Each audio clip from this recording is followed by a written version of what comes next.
आपको एक बात का बिल्कुल भी अंदाजा नहीं है कि सरकार है ना, वो सोने और चांदी को इकट्ठा कर रही है। क्यों कर रही है? क्योंकि कागज जो हम पैसा है ना, वो कमजोर हो रहा है और असली ताकत अब फिर से रियल एस्टेट में लौट रही है। अब पूरा खेल मैं आपको एक बार बताता हूँ। देखो, पैसा छापना आसान है, भरोसा बनाना मुश्किल है। आज दुनिया में पैसा अनलिमिटेड छापा जा रहा है, डेब्ट रिकॉर्ड लेवल पे है, इन्फ्लेशन कंट्रोल से बाहर है। लेकिन गोल्ड और सिल्वर को छापा नहीं जा सकता, इसलिए सरकारें कागज पर भरोसा खो रही हैं और असली वैल्यू स्टोर की तरफ लौट रही हैं। गोल्ड है ना, वो अनलिमिटेड ट्रस्ट का एसेट है। आप इतिहास उठाकर देख लीजिए, हर करेंसी जब भी गिरती है, हर एम्पायर जब भी टूटता है, लेकिन गोल्ड हमेशा बचा रहता है। इसलिए सेंट्रल बैंक गोल्ड खरीद रहा है, डॉलर पर डिपेंडेंसी कम हो रही है। गोल्ड है वो last insurance of a nation है।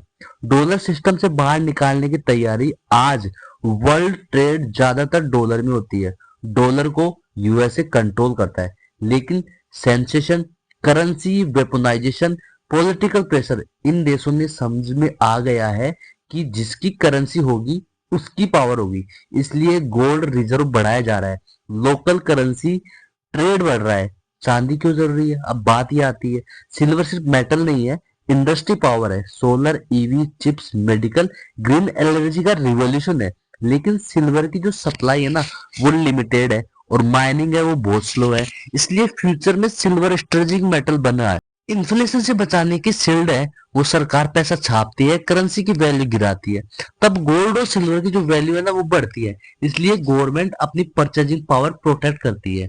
देखो, वार, क्राइसिस और ग्लोबल अनसर्टेनिटी जब भी होगा ना, तो आता है, स्टॉक गिरते हैं, करेंसी गिरती है। लेकिन गोल्ड और सिल्वर भागते नहीं है, वो टिके रहते हैं, उनकी वैल्यू बढ़ती है। इसलिए क्राइसिस से पहले एक्यूमुलेशन और क्वाइट बाइंग न्यूज में नहीं दिखाया जाता। अब पेपर गोल्ड और फिजिकल गोल्ड, मार्केट में पेपर गोल्ड बहुत ज्यादा है, फिजिकल गोल्ड लिमिटेड है। इसलिए प्रॉब्लम ये आती है कि एक गोल्ड पर 50 क्लेम है, इसलिए गवर्नमेंट से फिजिकल गोल्ड जाती है। सिस्टम रिसेट होने वाला होता है, करेंसी चेंज हो जाती है जब भी, तब गोल्ड रिजर्व बढ़ते हैं। एग्जाम्पल आप देख लो, 1971 गोल्ड स्टैंडर्ड, 2008 का फाइनेंशियल क्राइसिस, 2020 का पेंडेमिक के बाद। कॉमन आदमी के लिए सिंगल सा है कि सरकारें चुपचाप गोल्ड सिल्वर इकट्ठे करके जमा कर रही है और पब्लिक स्टॉक, पेपर एसेट्स और डिजिटल नंबर में बेचे जा रहे हैं। स्मार्ट लोग सिग्नल पढ़ते हैं, हेडलाइन नहीं। देखो, सच्चाई ये है कि सरकार है ना, वो भविष्य की तैयारी कर रही है और जनता वर्तमान में उलझी पड़ी है। जब राजा अपना खजाना बदलने लगे, तो समझ लो तख्ता हिला हुआ है।